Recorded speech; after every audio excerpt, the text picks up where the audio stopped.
very much for inviting me, and thank you for what you do. At the end of the day, I know it's members of the Senate and the House and governors get their picture on the front pages of the newspaper, but what you do as grassroots activists, people who serve in all levels of government, as people who make telephone calls during campaigns and get active, you are the grease that makes democracy go. And you're patriots, and you love your country, and you're willing to put a lot of time and energy into helping address some of the very serious problems that we face. So I mean very sincerely that at a time when a lot of people are giving up on the political process, you are not. So thank you all very, very much for what you are doing. I also want to say a thanks to you for sending Keene to the U.S. Senate.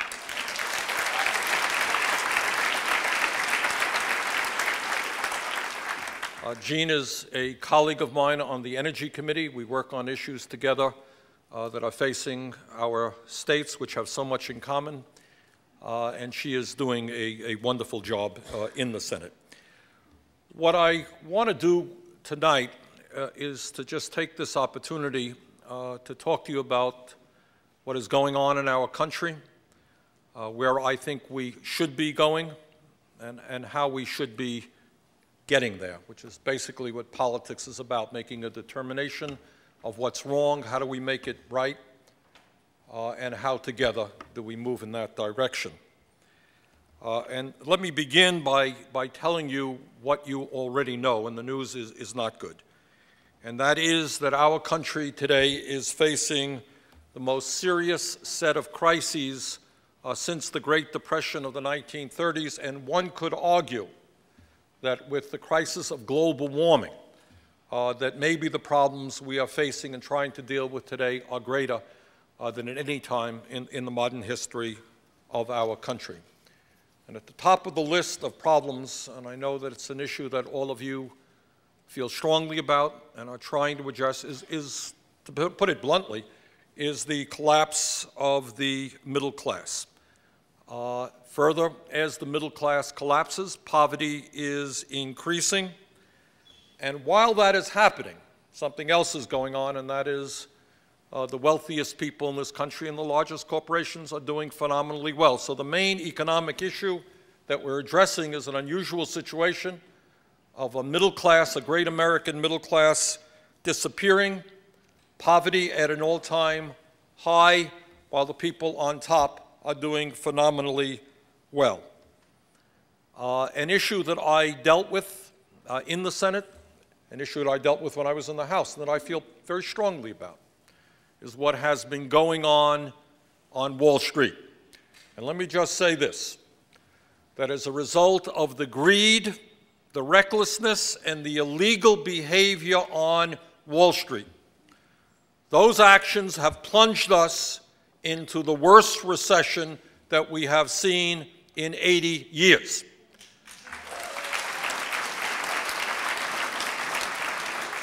And I tell you, wherever I speak, and whenever I talk to people, they say, how does it happen that when the crooks on Wall Street caused this recession, resulting in so much suffering, from Vermont to New Hampshire to California, that today these people on Wall Street are now making more money than they ever did after we bailed them out? Something is wrong in that equation.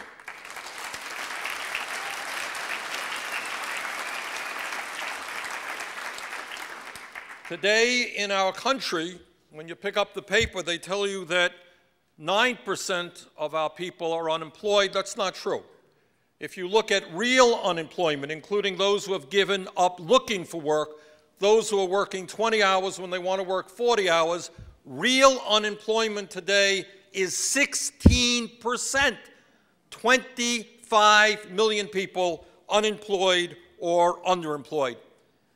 And if you digest those numbers, you find out that among younger people and blue-collar workers and people of color, those numbers are even higher. But it's not just even the high rate of unemployment. It's what's happening to the wages and income of millions of people in our country. From Vermont to New Hampshire to the Midwest to California, there are workers who do have jobs, but they are working today for lower wages than they used to. Put a human face on this. How do you think it feels to be 55, 60 years of age and to be making 25% less than you made 10 years ago because you lost your job, you found a new job, and that job is paying substantially less? In addition to that, millions of Americans have lost their health care, they have lost their pensions, and as a result of the recession and the Wall Street collapse, they have lost their life savings as well. Middle-income families have seen their incomes go down by $3,800 since 1999. Now, let me just quote you from an article that I read in the Wall Street Journal just on Friday, just a few days ago. Listen to what this article says, and I quote. From 2000 to 2010, median income in the United States declined 7% after adjusting for inflation. That marks the worst 10-year performance in records going back to 1967. And the article continues. Standards of living in the U.S. will continue to decline, said Julia Coronado of BNP Paribas, and emerging markets take over as the growth engine of the global economy, end quote. What that is saying is that if we do not get our act together and boldly move this country in a new direction, this country is headed to third world status, and our kids are going to be poorer than we are. That's the challenge that we have got to face and that we have got to overcome. And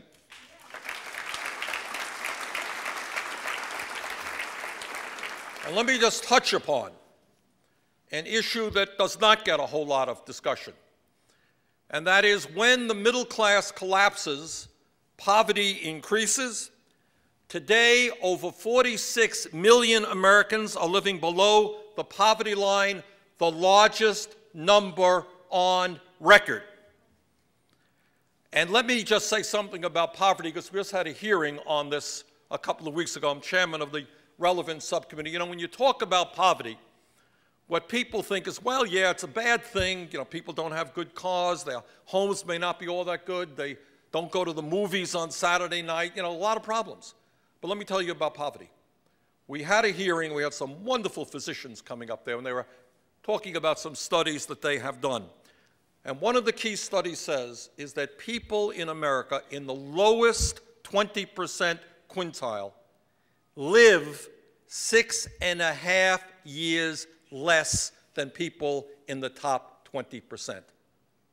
So it's not just a discomfort, it's a death sentence. People don't have access to health care. People live under incredible stress. And people are dying younger. Poverty today at an all-time high. In terms of health care, I don't have to tell you what's going on, you know it. America is the only nation in the industrialized world that does not guarantee health care to all of its people, and yet we end up spending almost twice as much per capita on health care as do the people of any other country. 50 million Americans today have no health insurance, and some of you sitting here who do have health insurance are underinsured because you have large deductibles and co-payments. So what we are ending up doing is spending far more than any other country. Many of our people have no insurance or are underinsured. In my view, and I feel very strongly about this, this nation must provide health care to all of its people as a right of citizenship.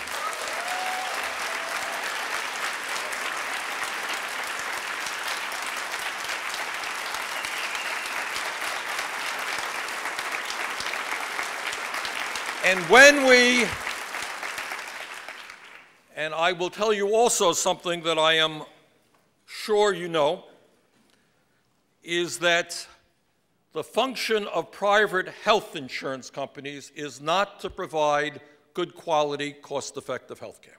In case you didn't know that.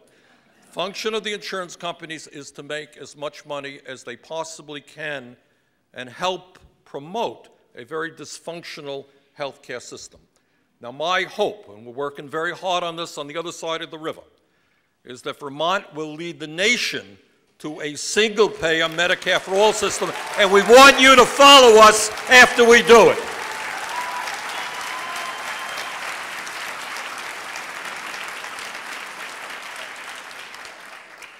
Now, I've told you what you already know, that our middle class is disappearing, that poverty is increasing, that 50 million people have no health insurance, that we have the highest rate of childhood poverty among children of any major country on earth. Let me tell you something that you may or may not know. And that is, in the midst of all of this, we have the dubious distinction of having, by far, the most unequal distribution of wealth and income of any major country on earth. Now, generally speaking, you don't hear a whole lot about this on TV. Corporate media doesn't talk about it. And not too many people in Congress talk about it. But I am very proud and happy to see young people and working people all over this country in this Occupying Wall Street demonstrations talking about that issue. It is an issue that needs to be focused on, both from a moral perspective and an economic perspective. The moral perspective is pretty clear. And that is, to me, there is something wrong when the top 1% today earns more income than the bottom 50%.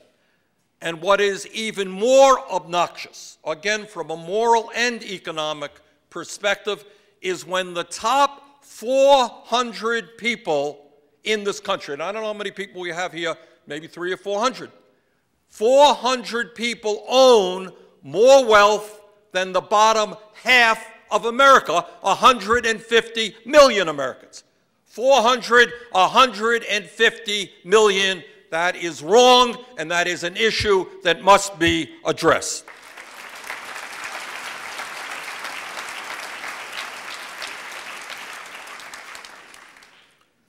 You know, when we were kids, when we went to school, for some of us, that was rather a long time ago, when we were school, we used to learn about banana republics. Remember that?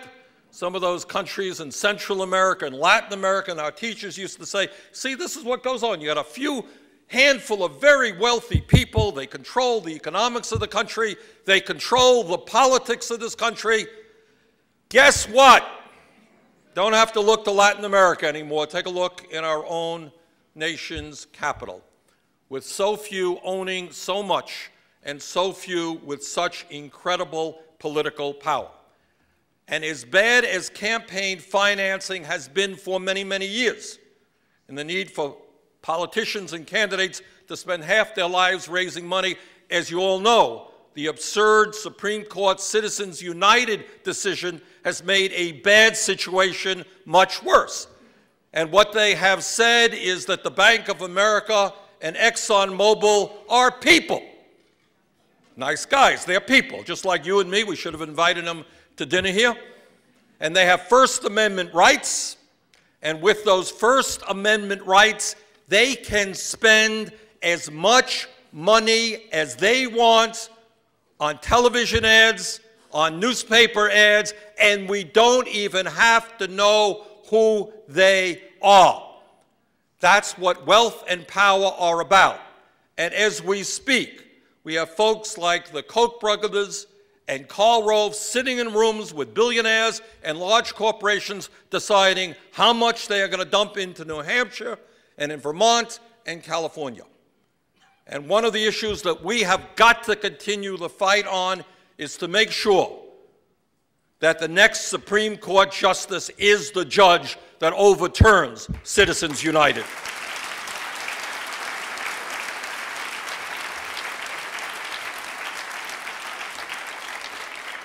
And when you look at wealth and you look at power, take a hard look at Wall Street.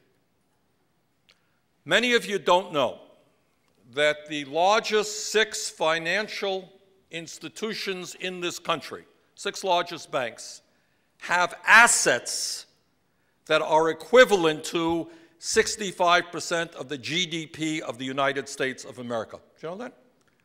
Over $9 trillion controlled by 6 financial institutions.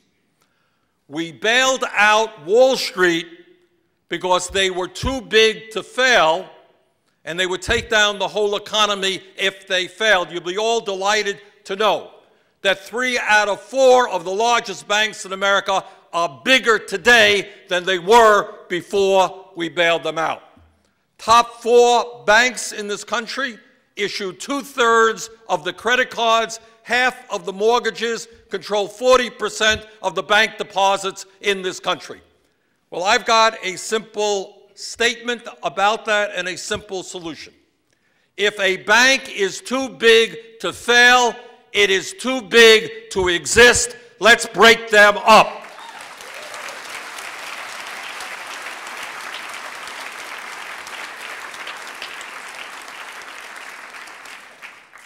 There has been a lot of discussion recently, I think especially since the anti-Wall Street demonstrations, about class struggle and class warfare. Well, the truth of the matter is Mitt Romney got it right. There is class warfare being engaged in the United States of America, but what he got wrong is that the wrong side is winning that war, and it's time for us to start fighting back. What we are seeing now in corporate America and on Wall Street is something really, I believe, quite new. I mean, it is no great secret that throughout the history of this country, large corporations and many bankers were greedy, overreached, were anti-worker, nothing new about that. But we are seeing, I think, a new level of arrogance and greed. Many of these folks on Wall Street and heads of large corporations have undertaken a major religious conversion, but their religion has nothing to do with compassion or love or concern for their fellow human beings. Their religion is greed, greed, and greed. And they are prepared to destroy this country, in my view, in order to get more, more, and more. And our view must be enough is enough is enough.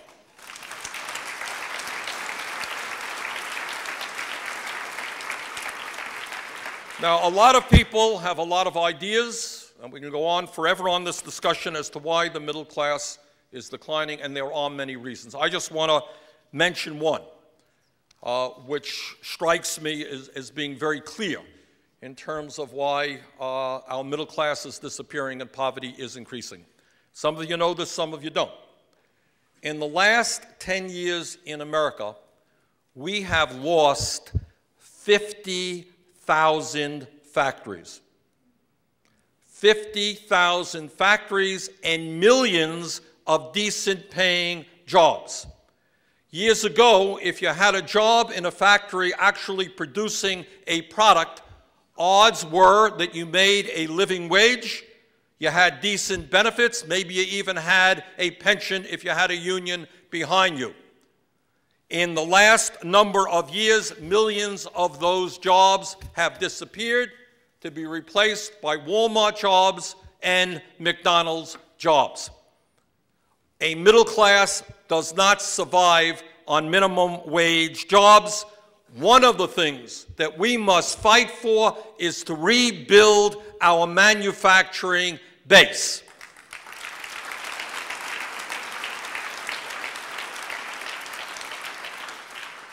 I do not have to tell you that when you go to a store and you buy a product in a department store, almost every single time that product is not made in the United States of America. It's made in China, it's made in Vietnam.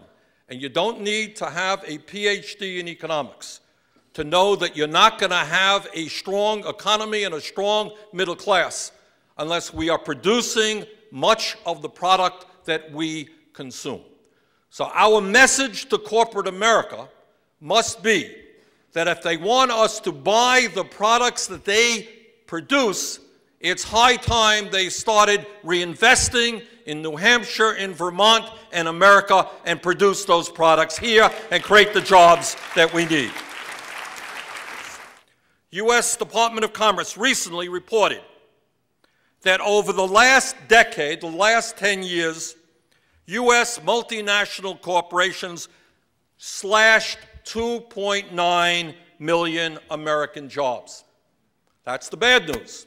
Good news is they created 2.4 million jobs in China, in Russia, in Vietnam, and all around the world. That's the dynamic of corporate America now. Throwing American workers out on the street, moving abroad, and bringing their products back here. I believe very strongly, as somebody who voted against these recent trade agreements, that the time is now to reverse these trade agreements and to demand that corporate America invest in America and create decent-paying jobs here. I know it's a radical idea, but that is what I think we need to do. I want to just address another issue that's out there. We have a very serious deficit problem. We have a $14+ trillion national debt. In my view, it is important that we deal with the deficit. But before you deal with the deficit, you got to know a couple of things, like, i.e., how did we get into the deficit? So I find it rather interesting that my Republican colleagues have suddenly become born-again deficit hawks. I was in the Congress when Bush took us to war in Afghanistan and Iraq. Wars that will end up costing us trillions of dollars by the time we take care of the last wounded veteran. Trillions of dollars. I don't recall hearing any of them at that point worrying about the deficit and the cost of those wars. President Bush thought it was really a great idea that when the rich are getting richer, we should give millionaires and billionaires huge tax breaks. $700 billion over a 10-year period. Drove up the deficit. Didn't hear too many of my Republican colleagues talking about, worrying about, driving up the deficit. That was okay. Bailed out Wall Street. Didn't hear much about offsets for that. But when it comes to deficit reduction now, what do our Republican friends want to do? Their solution is to cut Social Security, cut Medicare, cut Medicaid, cut education, and to balance the budget on the backs of some of the most vulnerable people in this country. And we have got to say, no, that ain't going to happen. Now, if you want to talk about deficit reduction, here are some ideas. It turns out that the wealthiest people in this country are not only becoming wealthier, but their effective, real tax rate is the lowest in decades. And that's what people like Warren Buffett are talking about. Here's a guy who's a billionaire who pays a lower real effective income tax rate than do policemen and firemen and nurses. So if we are serious about trying to move toward deficit reduction in a way that is fair and responsible, we are going to ask the wealthiest people in this country to start paying their fair share of taxes.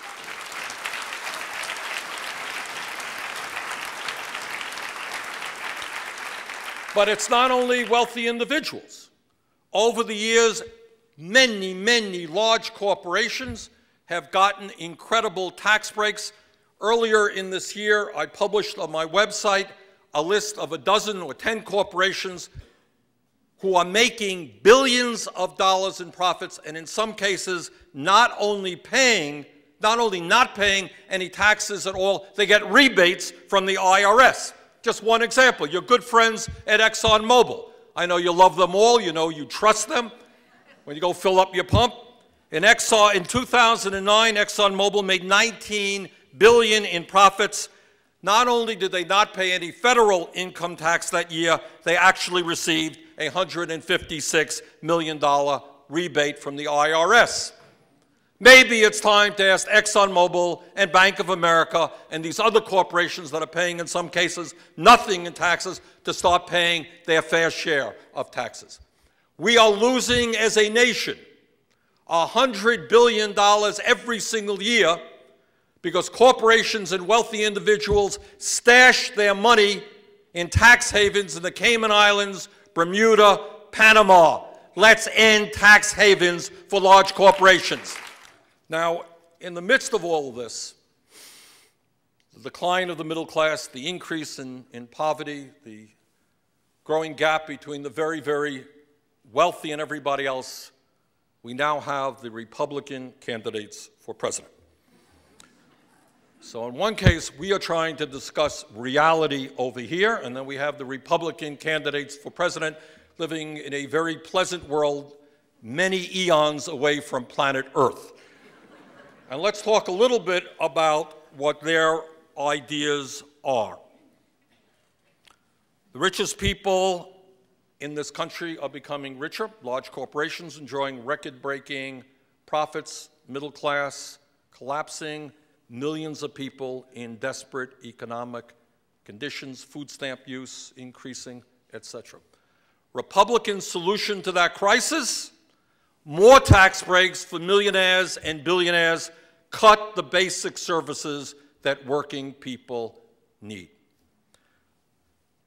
We are in the midst of a terrible recession, as I indicated earlier, caused by the greed on Wall Street, and Wall Street was allowed to do what they did, as you know, because of deregulation. And what Wall Street did over a 10-year period in fighting for deregulation, they spent $5 billion on lobbying and campaign contributions. Believe that? To get deregulation so that they can merge, so they could produce worthless financial products, create Ponzi schemes, have a huge bubble, see it burst, and drive us into a recession. They spent $5 billion for deregulation. We're in a recession as a result of that deregulation. And what is the Republican response to that? More Wall Street deregulation, ending some of the rather modest provisions in Dodd-Frank. So they want to take us in an expressway back to where we came from. Doesn't make a whole lot of sense to me. So-called free trade agreements, what else are the Republicans talking about? Free trade agreement with China cost us 2.8 million jobs. NAFTA cost us hundreds of thousands of jobs. They want more unfettered free trade.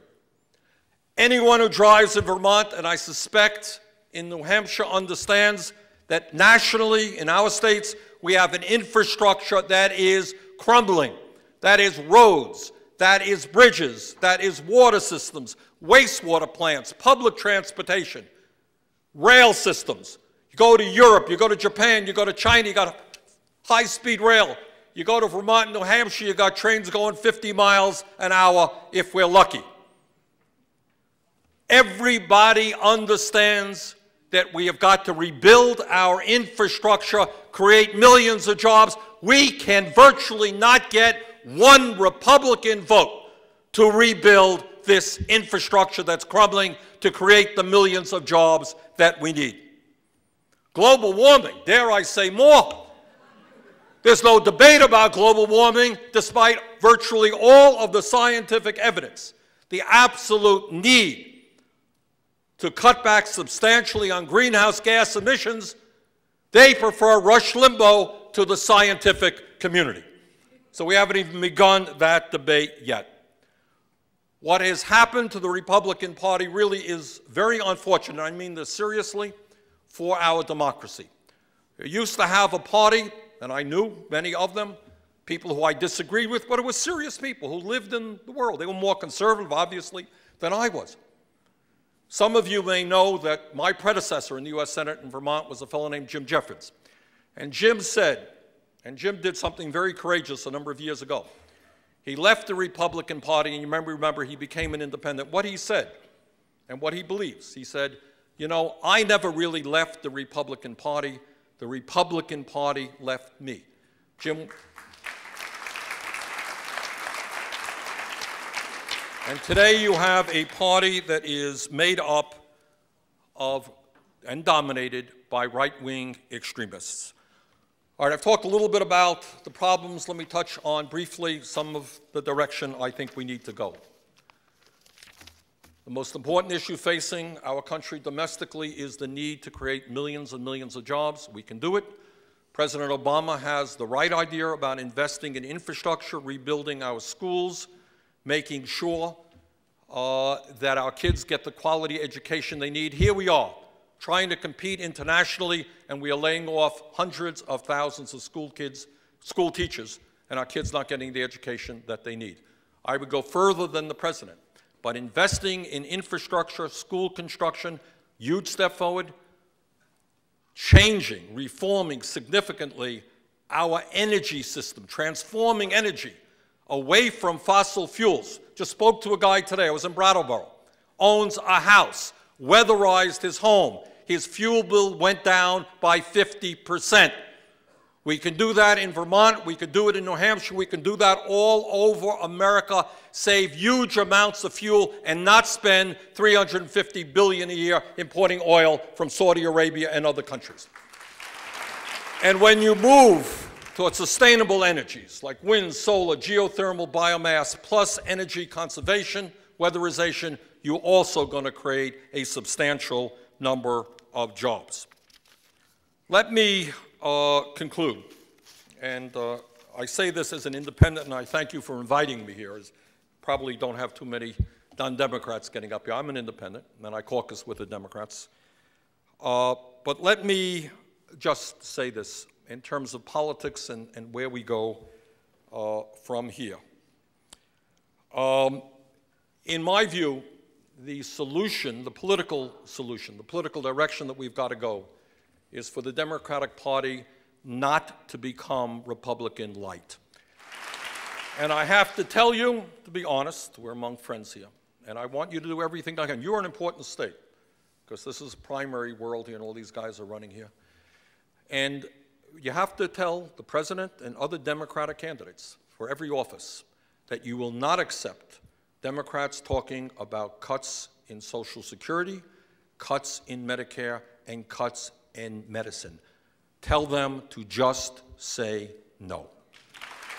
Social Security, despite what you'll see on television tonight, has a $2.5 trillion surplus, can pay out every benefit owed to every eligible American for the next 25 years.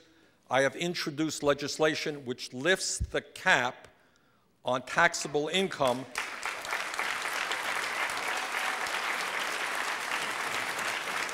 starting at $250,000. So if you do that, you end the absurdity of millionaires contributing the same amount to Social Security as people making $106,000. You do that, Social Security is solvent for the next 75 years, and that's what we've got to fight for.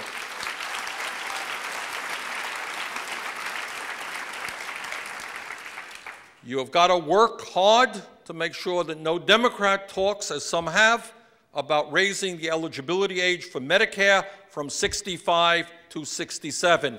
Don't let that happen. Just think for a moment. Just think for a moment. Somebody who is 66 years old, doesn't have a whole lot of money, is diagnosed with cancer. Where do you think that person is going to get the help that they need? You think a private insurance company is going to help them? It is not going to happen. We have got to strengthen Medicare, not cut it. So I think what we've got to do now is the Democrats have got to draw a very strong line in the sand and make it clear that we're on the side of working families and those people who are struggling, and we are prepared to take on the big money interest. We can balance the budget, as I mentioned a moment ago, in a fair way by ending the loopholes that exist in the corporate tax code, by asking the wealthiest people in this country to start paying their fair share of taxes. Military spending, as you may or may not know, has tripled since 1997. Seems to me it's time, after 10 years, to start bringing the troops home from Afghanistan, bring them home from Iraq. We can cut military spending as well.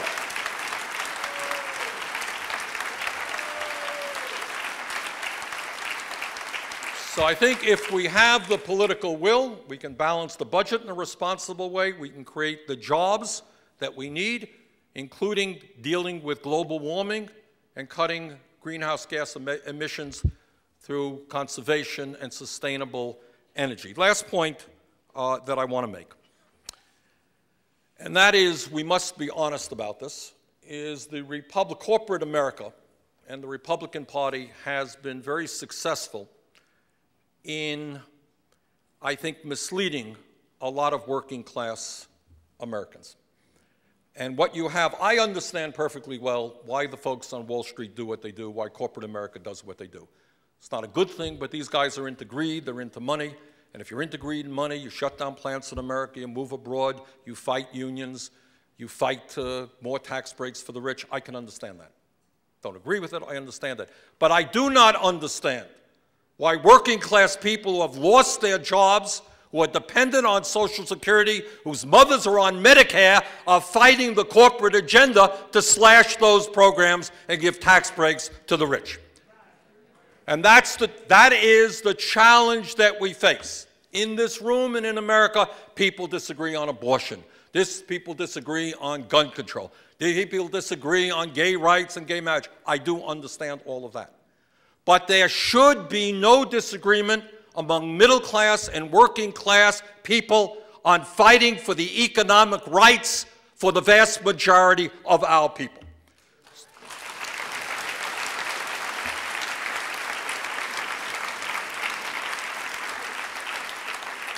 So our challenge is, in New Hampshire, Vermont, all over this country, to reach out to working class people. Say, yeah, we may have a disagreement on this or that issue, but tell me in your heart of hearts, do you think it's a good idea to give tax breaks to billionaires and destroy Social Security? And you know what they will tell you is no, they don't think it's a good idea.